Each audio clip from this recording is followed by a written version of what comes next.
अस्सलाम वालेकुम। रमजान मुबारक बहुत ही करीब है। रमजान मुबारक को लेकर शाबान के आखिर तारीख में आप सल्लल्लाहु अलैहि वसल्लम ने जो वाज फरमाया वो मैं आपको गौशे गुजार करूंगी।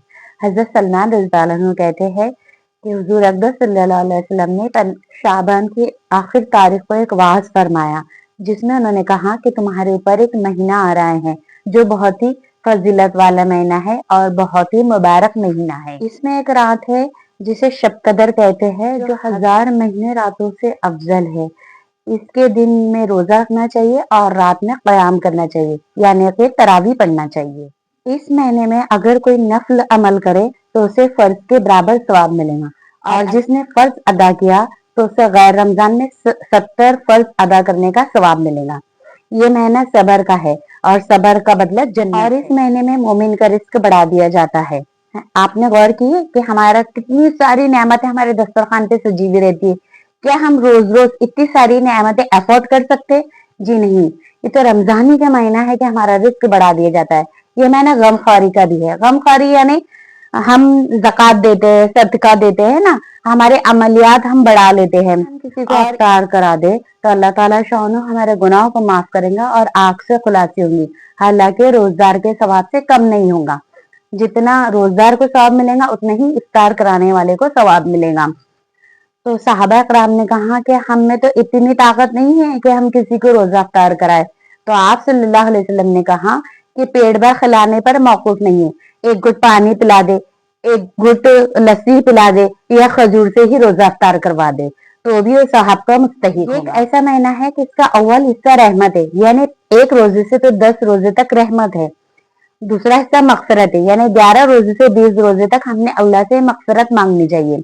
और तीसरा हिस्सा यानी आखिर हिस्सा 21 से 30 या 29 इसमें आग से खुलासे मांगो। दो चीजें ऐसी है जो अल्लाह को राजी करेंगी। सबसे पहले कि कलमा तैयबा की कसरत करो और दूसरी दो चीजें है कि जन्नत की तलब करो और आग से खुलासी मांगो। इस महीने में बहुत ज्यादा कसरत से दुआ मांगना चाहिए, कुरान शरीफ पढ़ना चाहिए, इबादत में वक्त लगाना चाहिए। ऐसा ना हो कि हम बहुत सारी डिशेज बनाने में चले गए, बहुत ही बर्तन धो रहे हैं, बहुत ही घर के काम कर रहे, साफ सफाई कर रहे हैं। ठीक है, वो भी जिंदगी का हिस्सा है, वो भी हमारी जरूरियात है, लेकिन हमने इबादत के लिए भी वक्त देना चाहिए। इसमें सबसे बहस मौजू है तरावी, है ना। हमारे जहन में यही बात है कि मर्द हजरात ही तरावी पढ़ रहे, औरतों को तो तरावी की पढ़ने की जरूरत नहीं है। ये गलत रविश है। हमें भी तरावी पढ़ना चाहिए। अगर हम तरावी को जाय करेंगे तो इसका भी हमसे हिसाब। तरावी पढ़ने का तरीका ये है कि हम पहले इशा की 12 रकात पढ़ ले, 4 सुन्नत, 4 फर्ज, 2 सुन्नत, 2 नफल और उसके बाद 20 रकात तरावी पढ़े। तरावी में हम इस तरह पढ़ेंगे कि अलम तरह से शुरू करेंगे उतरती तरतीब में, यानी अलम तरह फिर कुरैश अराइतल्लज़ी इन्ना अतीना, इस तरह नास तक जाएंगे, कुल औज़ुबिन नास तक आखिरी में जाएंगे। 10-10 सूरे करके हम 20 रकात में पढ़ेंगे।